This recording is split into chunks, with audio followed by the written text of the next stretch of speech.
అయితే ఈరోజు ఈనాడు పత్రికలో ఎడిటోరియల్ పేజీలో ఒక వ్యాసం అయితే రాశారు. మరి అది ఎవరైనా ఎడిటోరియల్ పేజీకి రాస్తే దాని కింద వారి పేరుని ప్రచురించడం జరుగుతుంది.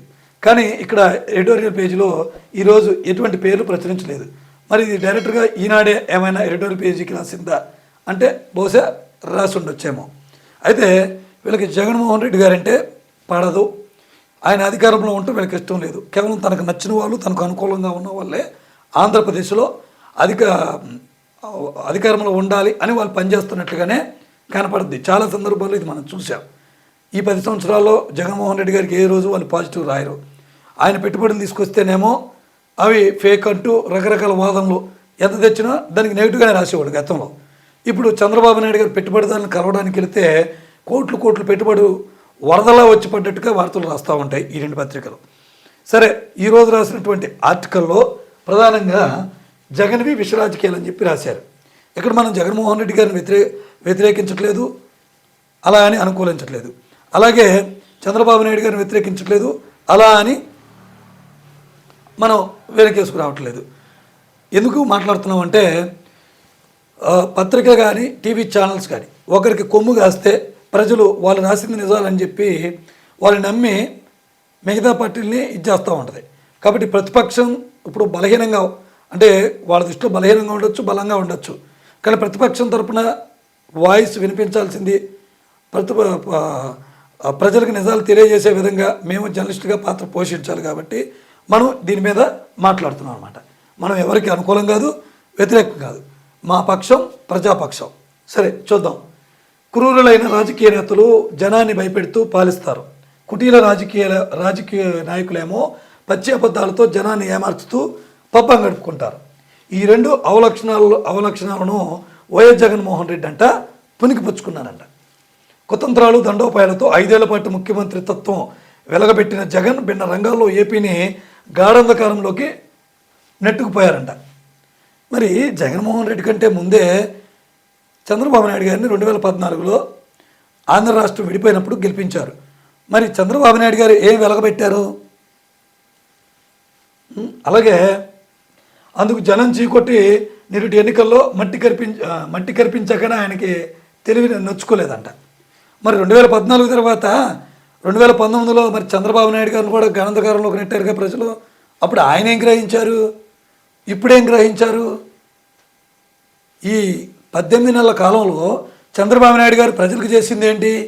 సంక్షేమ పథకాలైనా, అభివృద్ధి కూడా చేశారా? పబ్లిసిటీ తప్ప ఏమైనా ఉందా? ఆ ప్రభుత్వం చేయింది ఏమిటి, ఈ ప్రభుత్వం చేసింది ఏమిటి? ఆయన ఫ్రీ పథకాలతో ఆంధ్ర రాష్ట్రాన్ని అప్పుల పాల్లోకి నెట్టేశారు. మరి ఈయన కూడా అంతకు మించి అప్పుల్లోకి ఈయన నెట్టేశారు. మరి ఏం అభివృద్ధి కనపడింది ఈయనలో మీకు? అలాగే 11 సీట్లతో రాజకీయంగా చావు తప్పి కన్ను లొట్టబోయినట్లు మిగిలిన తర్వాత కూడా తనకు బాగా అలవాటైన బెదిరింపుల భాషను మానుకోలేదు. ప్రభుత్వ వైద్య కళాశాలను పబ్లిక్ ప్రైవేట్ భాగస్వామ్యం అంటే పీపీపీ పద్ధతిలో నిర్వహణకు తీసుకునే వారిని తాము అధికారంలోకి వచ్చిన 2 నెలల్లోనే కటకటల్లోకి పంపిస్తామని మరి కొద్ది రోజుల క్రితం జగన్ రంకెలేశారంట. వీళ్ళ బాధంతా ఇది. ఇప్పుడు పీపీపీ కాలేజీలు అంటే ప్రభుత్వ కాలేజీలని పీపీపీ పద్ధతిలో ప్రైవేట్ పరం చేయడానికి ప్రభుత్వం చూస్తుంది. దాన్ని గట్టిగా ప్రశ్నించేది ఎవరయ్యా అంటే ప్రతిపక్ష నేత జగన్మోహన్ రెడ్డి. 11 సీట్లకు పరిమితం అయ్యారంటున్నారు కదా. 11 సీట్లకు పరిమితమైన నాయకుడి మాటలు ప్రజలు ఎందుకు నమ్ముతున్నారు? మీకేమన్నా 124 సీట్లు వస్తే మీరు ఏమన్నా దిగొచ్చారా ఏంటి?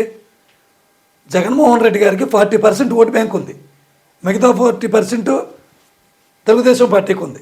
ఇక జనసేన బీజేపీని లెక్కించుకోవాల్సిన పనే లేదు. ఆ న్యూట్రల్ ఓట్లని అలాగే కొన్ని సామాజిక వర్గ పరంగా పవన్ కళ్యాణ్ బీజేపీ మద్దతుతో కూడగట్టి మిమ్మల్ని గెలిపించారు. మీరేదో అభివృద్ధి చేస్తారని 2014లో గెలిపిస్తే ఆంధ్ర రాష్ట్రాన్ని గ్రాఫిక్స్ డిజైన్లతోనే సరిపెట్టారు. తర్వాత 2019లో ఆయనకు అధికారం ఇస్తే 2 ఏళ్ళు కరోనాతో పోయింది. మిగిలిన 3 సంవత్సరాలు అప్పులు సప్పులు తెచ్చి సంక్షేమ పథకాలు రన్ చేశారు.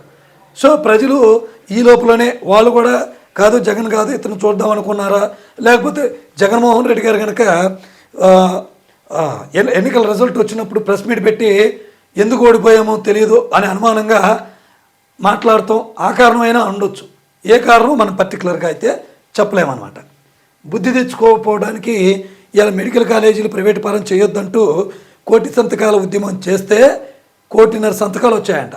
అంటే వాళ్ళకు వచ్చిన ఓట్లతో కంటే కూడా ఎక్కువే సంతకాలు వచ్చినాయి మీరే చెప్తున్నారు. అంటే అంత వ్యతిరేకత మీకుంది.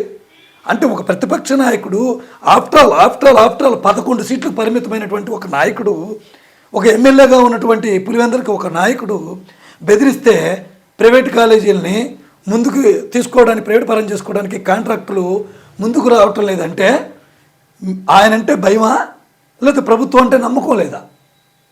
అరే 2014లో మూడు పార్టీలు కూటమిగా వచ్చినాయి, ముగ్గురు 3 దారులు వెళ్ళిపోయారు. ఒకళ్ళ మీద ఒకళ్ళు పవన్ కళ్యాణ్ గారు బీజేపీని తిట్టాడు, చంద్రబాబు నాయుడు గారు బీజేపీని తిట్టారు, బీజేపీ వాళ్ళేమో చంద్రబాబు నాయుడిని తిట్టారు. మళ్ళీ ముగ్గురు కలిసి విడిగా 2019లో పోటీ చేశారు. 2019లో పోటీ చేస్తే పవన్ కళ్యాణ్ గారు ఏమో అసలు ఎక్కడా గెలవాలా, ఆయన నిలబెట్టిన అభ్యర్థి రాజుల్లో గెలిచాడు. ఇక కూటమి ప్రభుత్వం తెలుగుదేశం పార్టీ అయితే చాలా ఘోరంగా ఓడిపోయింది. 151 సీట్లతో జగన్మోహన్ రెడ్డి గారు విజయడంకం మోగించారు. సరే ఆయన నిలబెట్టుకోలేదనుకోండి, అది పరిస్థితి. అలాగే కట్టకట్టలు పంపిస్తాం కుదిరకి రంకిలేశారంట. అలాగే ప్రభుత్వ విధానాలపై అభ్యంతరం ఉంటే ప్రజాస్వామ్యయుతంగా నిరసించవచ్చు, ఆందోళనలు చేయవచ్చు. సర్కారీ నిర్ణయాల్లో రాజ్యాంగ చట్టవిరుద్ధమైన అంశాలుంటే ఎప్పటికైనా అవి న్యాయ సమీక్షకు అతీతం కాకుండా పోవు. ఇవన్నీ వదిలేసి ప్రైవేట్ పెట్టుబడిదారులకు సంఖ్యలు వేస్తామని బెదిరించడం ఏంటని చెప్పి వీళ్ళు ఆర్టికల్ రాశారనమాట. ఆయన చేసిన అదే ప్రజాస్వామ్యబద్ధంగా ఫస్ట్ ఖండించారు, తర్వాత ప్రజల్లో సంతకాలు సేకరించారు. దాన్ని మండలం నుంచి, నియోజకవర్గం నుంచి, జిల్లా నుంచి, రాష్ట్రం నుంచి గవర్నర్ కలిశారు. 5 దఫాలుగా ఉద్యమం చేశారు. ఇది ఉద్యమం కాదా? ఇది ప్రజాస్వామ్యబద్ధం కాదా? ప్రతిపక్ష నాయకులు వాళ్ళు ఎలాగైనా మేము ప్రైవేట్ పరం చేసి తీరుతాం అనబట్టి, సరే చేస్తే చేయండి, మీరు చేస్తే మేము వచ్చాక ఏం చేయాలో మాకు తెలుసు. ఒకవేళ ఎవరైనా ప్రైవేట్ కాకుండా ప్రజలకు కనుక ప్రజారోగ్యంతో ఎవడైనా చెలగాట వాడి ఎవడన్నా ప్రజలకు వ్యతిరేకంగా ముందుకు వస్తే వాడిని చట్టపరంగా బోన్లో నిలబెడతామని చెప్పాడు. అంతేగాని మేము వచ్చాక సంగతి తేలుస్తాం అనల్లా, బోన్లో నిలబెడతాం అన్నారు. ఇదే మాట తెలుగుదేశం పార్టీ అనుకూల మీడియా కూడా ప్రసారాలు చేసినాయి, బోన్లో నిలబెడతాం ఏంటి అది ఇదని. అంటే మీరు కాంట్రాక్టర్లలో ధైర్యం నింపలేకపోతున్నారు. అయినా 15 కాలేజీలు గత గవర్నమెంట్ మొదలుపెట్టి 7 కాలేజీలు పూర్తి చేస్తే మిగిలిన 8 కాలేజీలు మీరు ఎందుకు పూర్తి చేయలేకపోతున్నారు? ప్రభుత్వం ఎందుకు పూర్తి చేయలేకపోతుంది? 5,000 కోట్ల రూపాయలతో ఎందుకు పూర్తి చేయలేకపోతుంది ఖర్చు పెట్టి? వామపక్షాలు కూడా ఇదే ప్రశ్నిస్తున్నాయి. ప్రైవేట్ పరం చేసేస్తే అన్నీ ఎలాగాని. సర్కారీ నిర్ణయాల్లో రాజ్యాంగ చట్టవిరుద్ధమైన అంశాలుంటే ఎప్పటికైనా అవి న్యాయ సమీక్ష అతీతం కాకుండా రాశారు. ఇంతవరకు బాగానే ఉంది. ప్రజాహితం కోసం అంటూ ప్రత్యేక పథకాలతో వైద్య ఆరోగ్య రంగంలో కేంద్రమే పీపీపీని ప్రోత్సహిస్తుంది. అలాంటప్పుడు దానిపై ఆసక్తితో టెండర్లతో పాల్గొనే వారిపై కత్తికట్టి జగన్ బావుకునేదేంటి? సైంధవుడిలో పెట్టుబడులకు అడ్డుపడి రాష్ట్రాన్ని నాశనం చేయడం తప్ప అని అడుగుతున్నారు. మీ అందరికీ గుర్తుండే ఉంటుంది ల్యాండ్ టైటిలింగ్ యాక్ట్. అది తీసుకొస్తే ఖచ్చితంగా ప్రజల భూమి మీ పేరు ఉన్నది, మీ పేరు మీద ఉండదు, మీ పేరు మీద ఉన్న అమ్ముకోవడం కానీ కొనుక్కోవడం కానీ మొత్తం గవర్నమెంట్ పేరు మీద ఉంటుందని చెప్పి ప్రచారం చేశారు. మరి ఆ ల్యాండ్ టైటిలింగ్ యాక్ట్ ఎవరు తీసుకొచ్చారు? జగన్మోహన్ రెడ్డి గారు తీసుకొచ్చారా? కేంద్ర ప్రభుత్వం తీసుకొచ్చిందా? కేంద్ర ప్రభుత్వం అది కూడా తీసుకొచ్చింది. కానీ మీరు చేసిన ప్రచారానికి ఆయనకున్నటువంటి ధీమాకి దాన్ని నిలుపుకోలేక ఏదైతే జగన్మోహన్ రెడ్డి గారు ఘోరం ఓటమి పాలు అవడానికి, ప్రజల్లో వ్యతిరేకత రావడానికి కారణం ఆ ల్యాండ్ టైటిలింగ్ యాక్ట్. అలాగే ఇప్పుడు వీడు పీపీపీ విధానం తీసుకొచ్చినా కూడా అలాగే బెదిరిస్తున్నారన్నారు. మరి ఇప్పుడు ఆయన చేసింది తప్పైతే గతంలో మీరు చేసింది కూడా తప్పే అనవలసి వస్తుంది. అలాగే ప్రభుత్వ వైద్య కళాశాలను మీరు నిర్మించలేకపోతే మేము వచ్చాక కడతామంటూ జగన్ రొయ్యమేసాలు తిప్పుతున్నారు. కానీ తన పదవిలో ఉన్నప్పుడే ఆ పని ఎందుకు చేయలేకపోయారు? ఒరే బాబు, 15 కాలేజీల్లో 7 కట్టాడు.